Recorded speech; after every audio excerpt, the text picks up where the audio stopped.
এখন যাচ্ছি এক জায়গায়, চলো দেখাই কোথায় যাচ্ছি।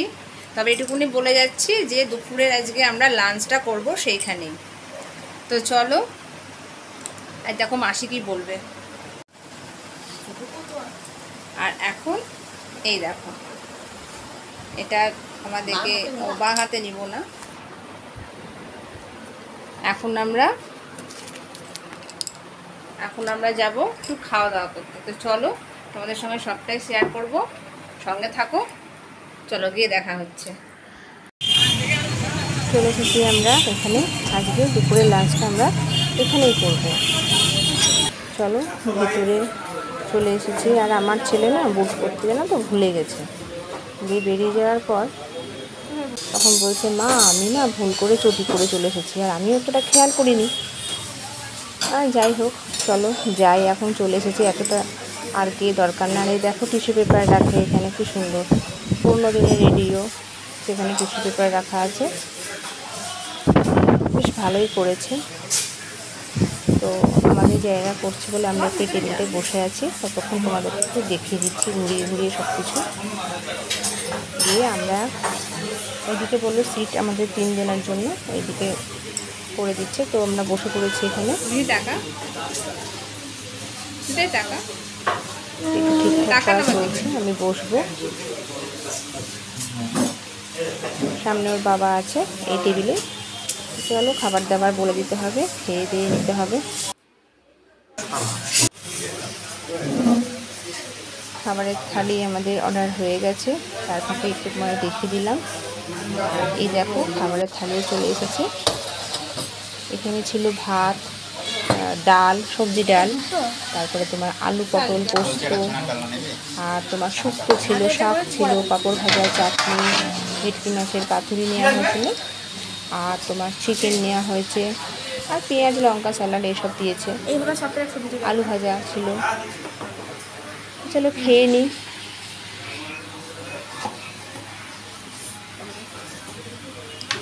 জামাই ষষ্ঠীর স্পেশাল খাওয়া দাওয়া। এবার আর বাড়িতে রান্নাবান্না করিনি, না হলে আমি কিন্তু বাড়িতেই রান্না করি, করে দিলে কী হতো। তো এবার বাড়িতে রান্না করিনি, ভাবলাম এইভাবেই এবার সেলিব্রেট করা হোক। হ্যাঁ, জলটা এখনো আসুন, তাই বললাম গ্লাস দিতে। জল দেবে তো বোতলের জল তখন সব জায়গাতেই, গ্লাসটা দিতে বললাম, যেহেতু জামাই একটা ব্যাপার রাখতে হবে, যার কারণে। তো চলো, আমার খুব একটা পছন্দের খাবারের থালাটা দেখে খুব একটা পছন্দ যে হয়েছে তা নয়, একটু আপসেট হয়ে পড়েছিলাম। কারণ বাটিতে যে পোস্টটা দেখছি তোমার, তারপরে যে তোমার কী বলে এটাকে, শুক্তোটা, তো একই মনে হচ্ছে, যার ফলে মনটা একটু খারাপই হয়ে গেছে। খেয়ে দেখা যাক। চলো খেয়ে নেওয়া যাক। তোমাদেরকে দেখিয়ে দিই, এটা ভেটকি মাছের পাতুরিটা, আর একটাও বললাম দিতে।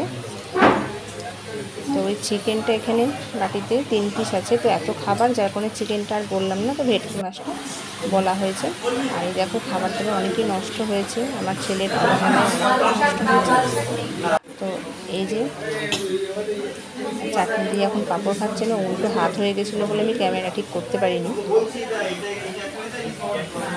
তো খাওয়া দাওয়া মোটামুটি হয়ে গেছে, ক্যামেরাটা আমার সঙ্গে পুরো উল্টোভাবে ধরেছি, বুঝতে পারিনি। হাতটা যেহেতু আমার পরিষ্কার ছিল না। চলো হাতটা ধুয়ে আসি। এখন বেরিয়ে যাবো, আমাদের খাওয়া দাওয়া হয়ে গেছে, বিল সব পে করা হয়ে গেছে। দেখিয়ে দিলাম ছোটো ছোটো বাসন রেখে এখানে শোকেসটা সাজানো হয়েছে। আর এরকম করেছি সামনে যৌতুকের পান, যৌতুক যেখানে সামনে আছে, পান না খেলে এখানকার হয়, তাই এখানে পান বললাম, পান নাও একটা, আমি খাবো। পান এখন সাজা চলছে। চলো এই পানটা খাবো, বাড়িতে গিয়ে খাবো, আমি এখানে খাবো না, কারণ অনেকটা বড় পানের পাতা, তো গোটা মুখ হয়ে যাবে, তো যার কারণে বাড়িতে গিয়ে পানটা খাবো।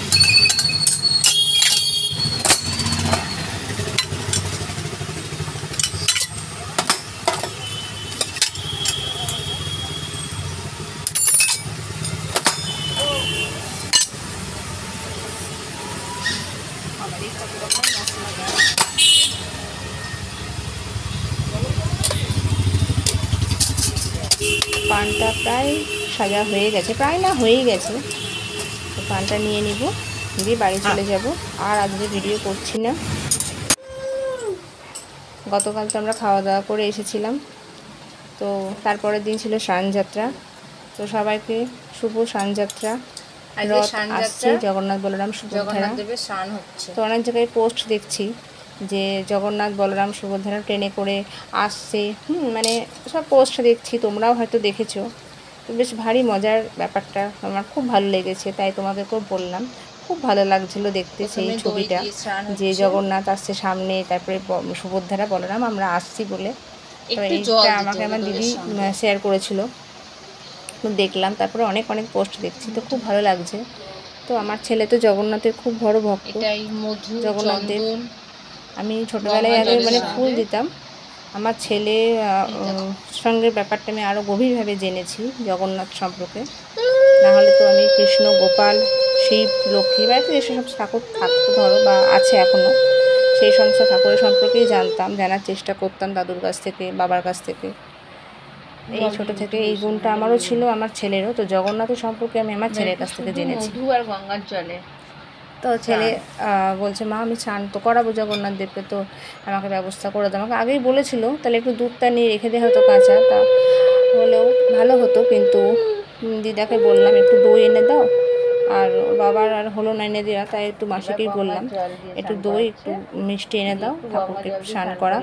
মধু, চন্দন, ঘি তো বাড়িতেই আছে, আর এখানে টক দই, মিষ্টি দই তো হবে না। তো স্নান করাচ্ছে এখন আমার ছেলে।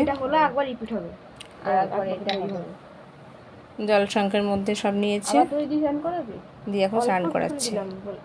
তারপরে তো রথ আসছে, তোমরা রথের ভিডিও পাবে।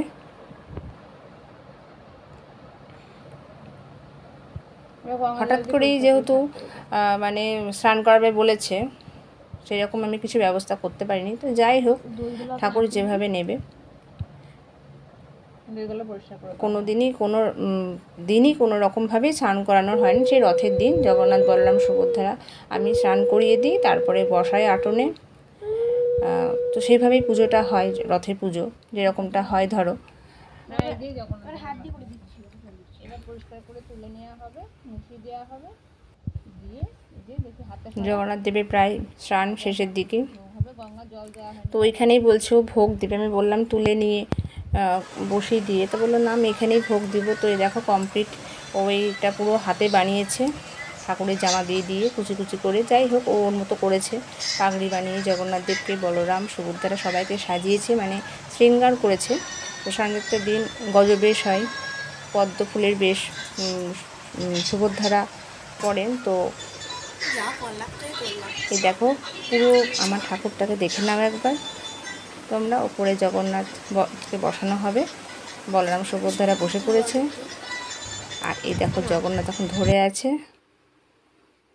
আর একবার তোমাদেরকে ভালো করে দেখানোর জন্য, বলরামকে দেখানো হয়নি, যার কারণে দেখো বলরামেরও দেখো শ্বাসটা ওই বানিয়েছে কিন্তু পুরো। আর এসব ড্রেস কিন্তু ওই পরিয়েছে, পাগড়িটা ও বানিয়েছে, পাগড়িটা কিন্তু কেনা নয়। তো আজকের মতো আমার এইটুকুনি। তোমরা সব খুব খুব খুব ভালো থেকো, সুস্থ থেকো। তোমাদের যদি আমার ভিডিও ভালো লাগে তাহলে অবশ্যই একটা সাবস্ক্রাইব করে দিও, আর পাশে যে বেল আইকনটা থাকে ওটা প্রেস করে দিও। চুল ছাড়া অন্য কিছুভাবে ভালো লাগতো না। আর যদি তার থেকে একটু ভালো লাগে তাহলে লাইক, কমেন্ট, শেয়ার অবশ্যই করো। ভালো থেকো, দেখা হচ্ছে নেক্সট ব্লগে।